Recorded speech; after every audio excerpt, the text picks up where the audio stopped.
вы делали детей? Случайно? 5 тысяч, что такое в год? Я сидел, думал, ё-моё, чем я собираюсь заниматься? Запомни. То, что нарисует, это стоит $1 миллион. Никогда не бери кредит, ни в коем случае, если это все не проверено. Ты что, ходишь на тренинг? Ты что, тупой, что ходишь на тренинг? Как будто они умные. Теперь самое важное, возьмите за уши себя. Люди думают, что от того, что много работают, как будто больше результата будет. Это не так. Ты начнешь понимать, как делать одно действие, которое дает миллионы результатов. Мы родным, близким нужны успешным человеком. Дальше пойдем. 12 шаг. Всегда увеличивайте активы. То есть надо работать над тем, чтобы увеличить активы, а сократить пассивы. Работайте над тем, чтобы увеличить активы, сократить пассивы. Постоянно работайте. Актив то, что принесет деньги, пассив то, что забирает деньги. Работайте постоянно над этим. Тогда очень быстро поднимайтесь. Очень быстро добивайтесь успеха. Займитесь этим. Когда человек рождается, он уже избранный. Послушайте внимательно. Вот дети откуда появятся? Вот как вы делали детей? Случайно?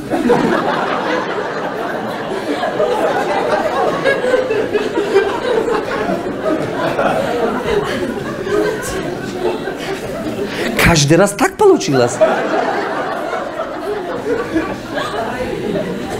Внимание, братья. Смотрите, дети не появятся от того, что вы занимаетесь любовью. Понимаете, в чем секрет? Например, вы много раз занимаетесь любовью. Если дети появились от того, что вы занимаетесь любовью, вы представьте, занимался любовью один ребенок. Занимался... Знаете, у вас весь Бишкек был бы ваша семья. Или Кыргызстан. Внимание, дети когда появятся? Дети появятся именно тогда по воле Всевышнего. Вселенная, Всевышний вкладывает огромные усилия, чтобы каждый человек появился на земле. Например, смотрите, сколько людей труд вкладывали, чтобы мы эти вещи носили. Сколько людей труд вкладывали, чтобы мы на этих дорогах ездили. Эти больницы строили, чтобы мы лучше жили. Эти школы, чтобы мы учились. Эти техники, понимаете? И каждому из них Всевышний давал определенный талант, чтобы заботиться о нас. Аллах не придет сюда, чтобы сам лекарство изобрести, дорогу делать. Он внушает разным людям, дает разный талант, чтобы они заботились о других. Поэтому на вас Всевышний вкладывал огромные усилия, чтобы вы были тут в этом мире.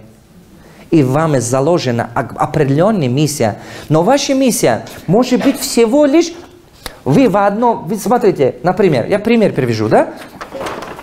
Понимаете, в вашей жизни, может быть, вы 90 лет живете, вот один день из них это есть то, что исполняете свою миссию. Черчилль стал великим только тот период, когда был премьер-министром Англии.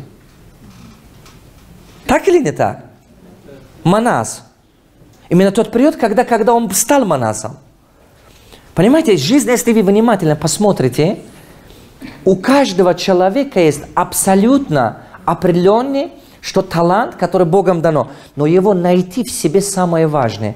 Просто проблема в том, что человек постоянно хочет... Знаете как? Если видишь, что кто-то занимается чем-то, стал успешным, все хотят быть похожи на него. Вот это основная ошибка.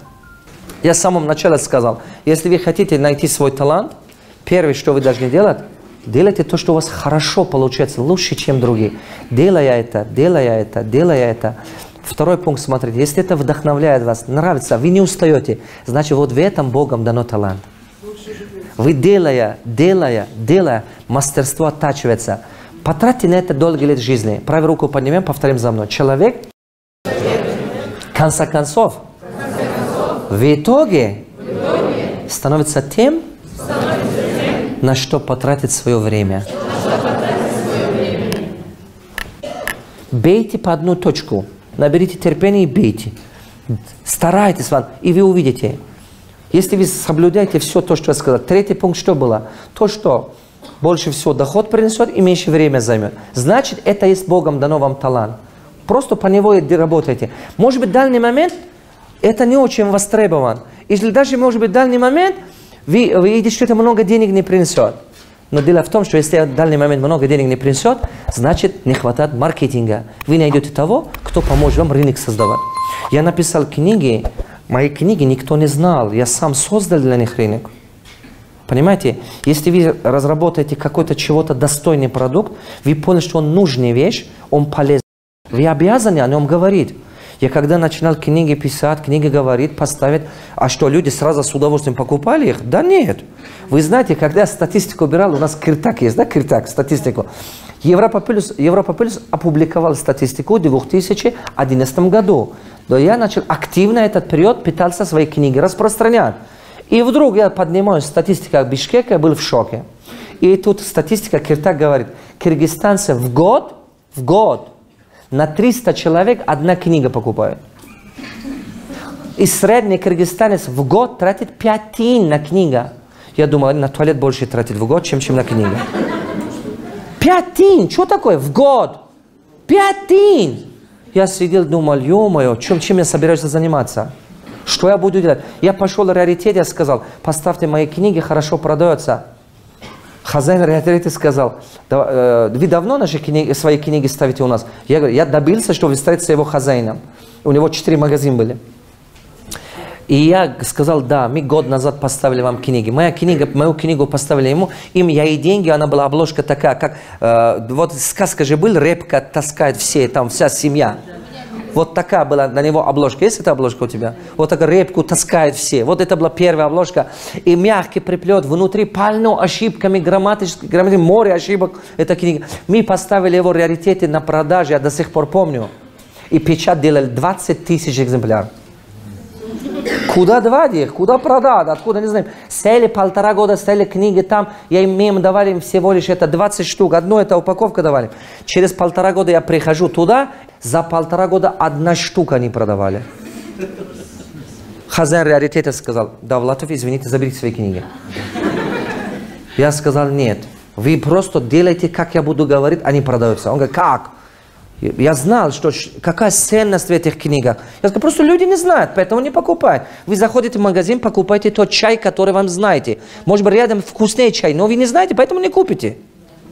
Так или нет? Человек всегда покупает то, что знает. Я сказал, нет, это надо, чтобы они знали. Я начал огромный труд делать, чтобы создавать спрос на свои книги. Я делал такие маркетинговые вещи. Кто видел эту сумму, большую книгу, 3-метровую? Кто видел в автобусах, везде были афиши, там, афиши, книга и деньги, муравья висит. И некоторые люди звонят нам, говорят, где продается лекарство муравья.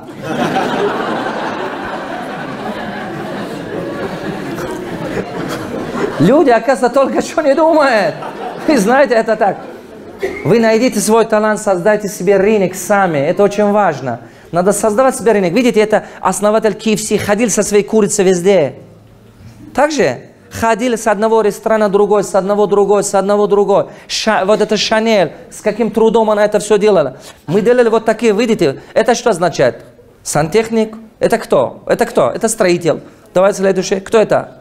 Учитель. Я таких делал летчиков, там все, водителей, поваров, все студентов.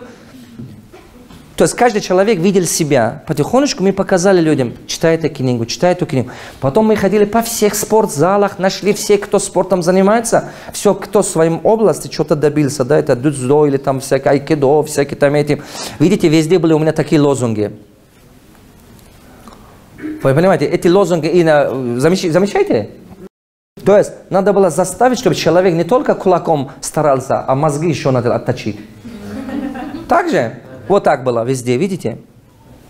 Везде было второе дыхание, новые достижения. Видите, наша реальность – это наш выбор и так далее. То есть мы сделали вот такие вещи именно с разным. Большие баннерах приклеили во всех, вот сейчас футбольное поле же появилось. Дурдое, везде у нас было большие поля и так далее. И во всех, где бы ни был один большой спортзал, она висела у нас такое.